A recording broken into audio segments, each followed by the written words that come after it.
திருமாவளவன் உள்ளத்தை தாம் அறிவேன் என்று குறிப்பிட்டு முதலமைச்சர் மு.க.ஸ்டாலின் பதிவு. மூத்த சகோதரராக உண்மையாக பாசம் காட்டும் திருமாவளவன் தமது செயல்பாடுகளை அறிவார் என்றும் நிகழ்ச்சி.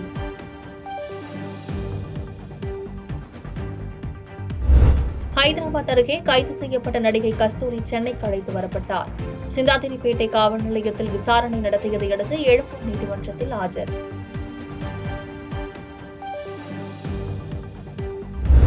அரசியல் ராஜகம் ஒழிக நீதி வெல்லட்டும் என முழக்கமிட்ட கஸ்தூரி எழும்பூர் நீதிமன்றத்தில் ஆஜர்படுத்த முயன்றபோது முழக்கம்.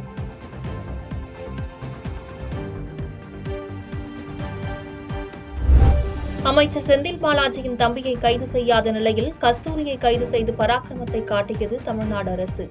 பாஜக ஒருங்கிணைப்பு குழு தலைவர் எச். ராஜா விமர்சனம்.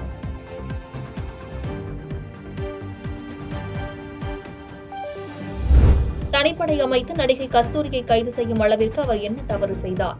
இது பழிவாங்கும் நடவடிக்கை என நாம் தமிழர் கட்சியின் ஒருங்கிணைப்பாளர் சீமான் காட்டம். அவசரமா போய் இவ்வளவு தனிப்படை போய் விரைந்து கைது பண்ணி உள்ள சிறைப்படுத்துற அளவுக்கு ஒரு பெரிய குற்றமா? சரி, பேசுனாங்க, தப்பு அது தவறு. நான் பேசிட்டதுக்கு காயப்பட்டிருந்தா நான் வருந்துறேன்னு சொன்னதுக்கு பிறகு விட வேண்டியது. அதுக்கு ஒரு பெண்ணை அவசரமா போய் வேற மாநிலத்தில் போய் கைது பண்ணிட்டு வந்து சிறைப்படுத்துகிற அளவுக்கு அது ஒரு பெரிய குற்றமா? இந்த நாட்டில் மலையை வெட்டி விற்றுக்கிட்டு இருக்கிறவன், மண்ணள்ளி திங்கிறவன், லட்சம் கோடிகளாக வந்து இந்த இதை வந்து ஊழல் லஞ்சத்தில் ஊறி திளைக்கிறவன், பெண்களை வன்புணர்வு செய்து கொலை செய்கிறவன், கொள்ளையடிக்கிறவன், அவன்லாம் வெளியில தானே இருக்கான். தமிழ்நாட்டில் கிடைக்கும் வரி வருவாயை 50 விழுக்காட்டை தமிழ்நாட்டிற்கே ஒதுக்க வேண்டும். நீதி ஆணையம் பரிந்துரைக்குமாறு பாமக தலைவர் அன்புமணி ராமதாஸ் வலியுறுத்தல்.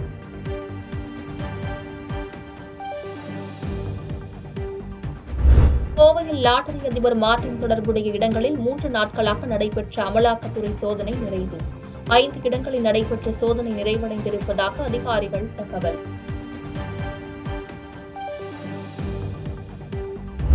தமிழ்நாட்டில் இன்று 12 மாவட்டங்களில் கனமழைக்கு வாய்ப்பு.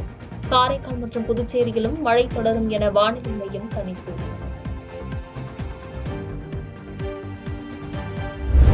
நீர்பிடிப்பு பகுதிகளில் பெய்து வரும் மழை காரணமாக வேகமாக உயரும் மேட்டூர் அணையின் நீர்மட்டம் 106 அடியை கடந்த நிலையில் கால்வாய் பாசனத்திற்காக வினாடிக்கு 600 கன அடி நீர் வெளியேற்றம். தொடர் கனமழை காரணமாக ஆர்ப்பரிக்கும் தேனி மேகமலை அருவி. பாதுகாப்பு கருதி சுற்றுலா பயணிகள் குளிக்க தடை விதிப்பு.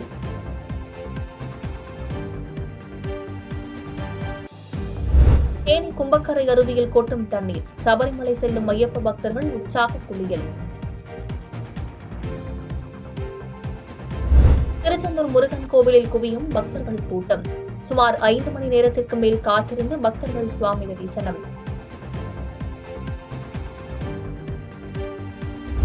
வார விடுமுறையால் களை கட்டிய சுற்றுலா தலங்கள். தொட்டபெட்டா மலை சிகரத்தில் சுற்றுலா பயணிகள் கூட்டம் அதிகரிப்பு.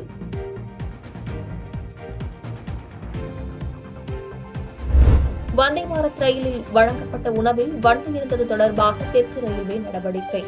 உணவு விநியோகம் செய்த நிறுவனத்திற்கு 50,000 அபராதம் விதிக்கப்பட்டதாக அறிவிப்பு.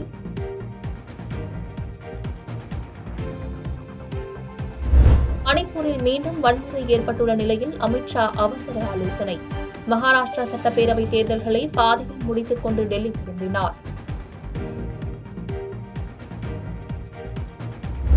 டெல்லியில் காற்று மாசுக்கு எதிரான கட்டுப்பாடுகளை மீறியவர்களுக்கு தீவிர நடவடிக்கை. முதல் நாளிலேயே 1 கோடி ரூபாய்க்கு மேல் அபராதம் விதிப்பு.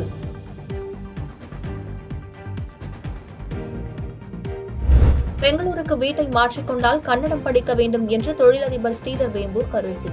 சமூக வலைதளத்தில் வெளியிட்டுள்ள பதிவு விவாதப் பொருளாக மாறியுள்ளது.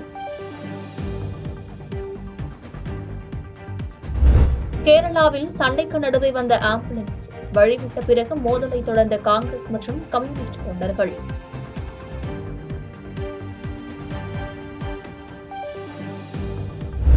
நியூயார்க் நகரில் கோலாகலமாக நடைபெற்ற அல்டிமேட் ஃபைட்டிங் சாம்பியன்ஷிப் குத்துச்சண்டை நிகழ்ச்சி. நண்பர் எலான் மஸ்குடன் கலந்து கொண்டார் டொனால்டு டிரம்ப். டிரம்பை கொலை செய்யும் திட்டம் எதுவும் இல்லை என ஈரான் திட்டவட்டம். டிரம்புக்கு ஏதேனும் நேர்ந்தால் அது போருக்கு வழிவகுக்கும் என்று அமெரிக்கா எச்சரித்த நிலையில் விளக்கம்.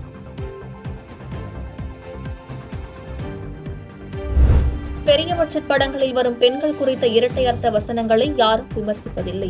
கங்குவா திரைப்படத்திற்கு எதிர்மறை விமர்சனங்கள் வருவதை சுட்டிக்காட்டி நடிகை ஜோதிகா காட்டம்.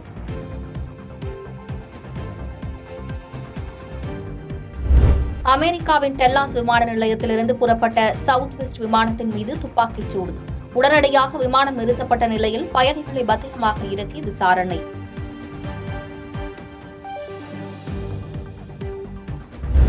தென்னாப்பிரிக்க கடல் பகுதியில் இறந்து மிதந்த திமிங்கலத்தை படகு மூலம் இழுத்து சென்று அப்புறப்படுத்திய மீட்புக் குழுவினர்.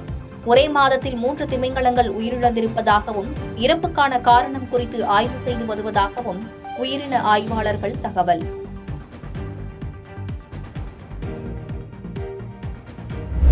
ஸ்பெயின் நாட்டின் வாலன்சியாவில் ஏற்பட்ட காட்டாற்று வெள்ளத்தில் 1,37,000 வாகனங்கள் அடித்து செல்லப்பட்டதாக தகவல். அடித்து செல்லப்பட்ட வாகனங்களை மீட்கும் பணி தீவிரம்.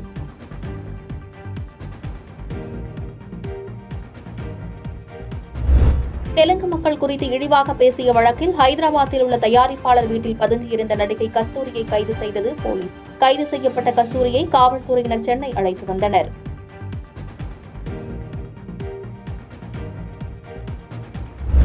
தாம்பரம் ரயில்வே நிலையத்தில் பராமரிப்பு பணிக்காக அனைத்து ரயில்களும் ரத்து. தாம்பரம் மற்றும் பல்லாவரம் ரயில்வே நிலையத்தில் அலைமோதும் மக்கள் கூட்டம்.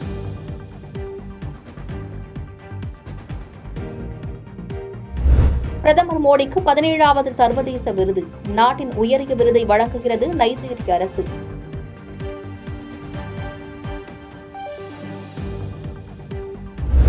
அமைச்சர் பதவியை ராஜினாமா செய்தார் ஆம் ஆத்மி கட்சி மூத்த தலைவர் கைலாஷ் கிலோட். மத்திய அரசுடன் சண்டை போட்டுக் கொண்டே இருந்தால் டெல்லி வளர்ச்சியடையாது என கெஜ்ரிவாலுக்கு கடிதம். பிரபஞ்ச அழகியாக டென்மார்க்கின் விக்டோரியா கெர் தேர்வு. முதல் 12 இடங்களை பிடிக்க முடியாது வெளியேறிய இந்தியாவின் பியாசிங்கா.